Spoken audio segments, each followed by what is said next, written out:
In this podcast episode, my interview in the Mark Bishop Show is with Maggie Ference from the nation's #1 SBA lender. And we're going to discuss the opportunities that exist for small businesses today. Now, this includes support and funding for startups, and especially for minority business owners. Welcome, Maggie. Thank you for having me. Well, due to the ongoing pandemic, we're continuing to see considerable disruptions to the labor market.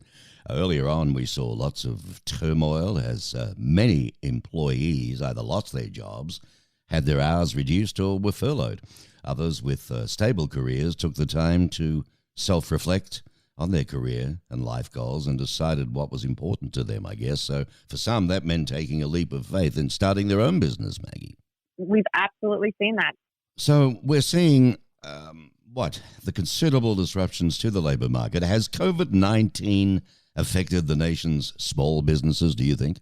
It really has. And I think one of the things that we're continuing to watch is really as we use terminology like the endemic, and we're seeing the pandemic, wrap up in theory, is it officially releasing its grip on small business? And really what so many small businesses have experienced is kind of that, first they were sustaining operations, then they were looking to survive, and now they're coming into a period of rebirth and really stabilization. We made it. Now what? What is part of this new normal? How are we addressing the labor shortages? How are we addressing concerns around, inflation and supply chain disruption? But also, what have we learned, and what are we going to bring forward from this period that really helps us be better on the other side of the pandemic? By the ability to reduce expenses and leverage networking opportunities with fellow businesses in our small business communities. How are we going to be a better small business than we were before? And what opportunities exist for us to really embrace that? Well, I think it was January in this year, 2022, the U.S. Census Bureau announced that 5.4 million new business applications were filed back in 2021. And this surpasses the record set in 2020 of 4.4 million. The 2021 applications represent a 35% increase compared to pre-pandemic filings in 2019. I mean, numbers are huge. I mean, America, 31 million small businesses drive job creation, don't they?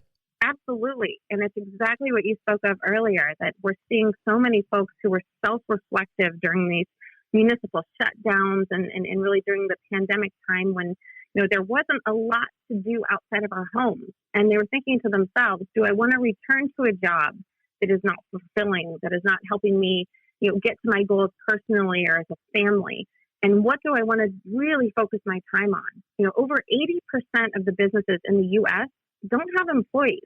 I mean, that's a sole member, one person, acting as a plumber or a hairstylist, someone that's actually providing a service in so many of those cases, but in that moment becomes their own boss and is passionate about what they're doing instead of quote unquote punching a clock anymore. So it's really interesting to see a 35% increase in new business applications, a record coming out of this pandemic. Yeah, it's amazing.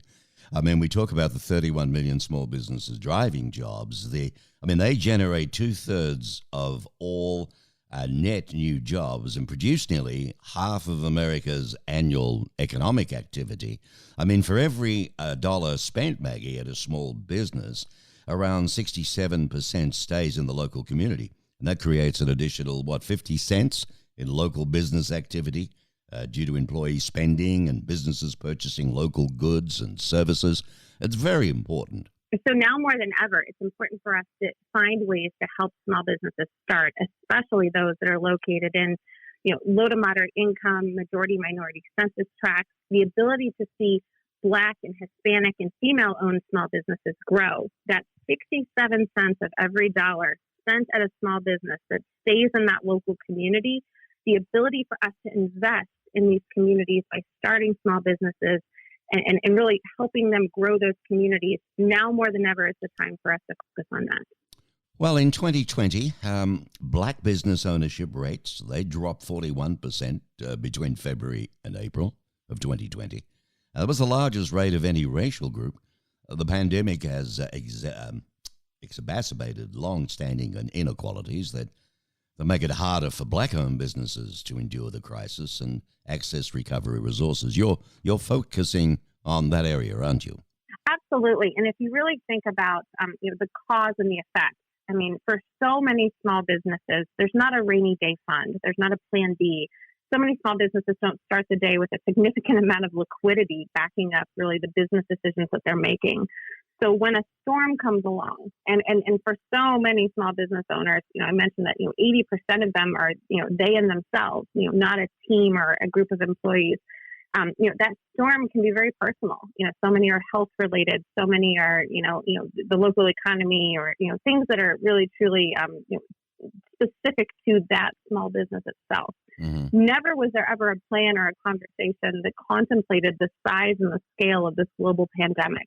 And we certainly saw that for so many small businesses that did not have that liquidity to weather the storm, and then also really did not have, the financial preparedness to go through something like the PPP process, to sustain their operations through the pandemic, they simply shuttered their doors. And with 40%, in excess of 40% of Black-owned small businesses closing, unfortunately for forever during that pandemic, again, now more than ever, it's a time for us to find ways to reinvest in small businesses in primarily Black and Hispanic-owned communities to really make sure that we've got, what we mentioned, 67 cents of every dollar spent reinvested in that community to help jobs increase and to really help see those communities succeed. So if someone's listening to this now and they'd like to do something about it, what advice do you have for them if they're looking to, start a small business in today's landscape? And are you talking sort of very small seed startup money, or is it large? Is there a range that you can talk about? So I'll speak specifically to a program that we have at Huntington called Lift Local, and it is absolutely aimed at helping small businesses get started, grow, expand, buy a piece of equipment, starting at $1,000 all the way up to $150,000. If you're minority, female, or veteran-owned, or if your business is focusing on growing in an LMI or a majority minority census tract. And so much of that program is really to help say, there's never a bad time to start a small business as long as you're prepared. Going through the steps of saying, what is my product? What is my service? Am I prepared to do, what it takes to get the small business off the ground? Mm-hmm. Helping them organize that into a business plan, create cash flow projections and a pro forma balance sheet, preparing them for access to capital.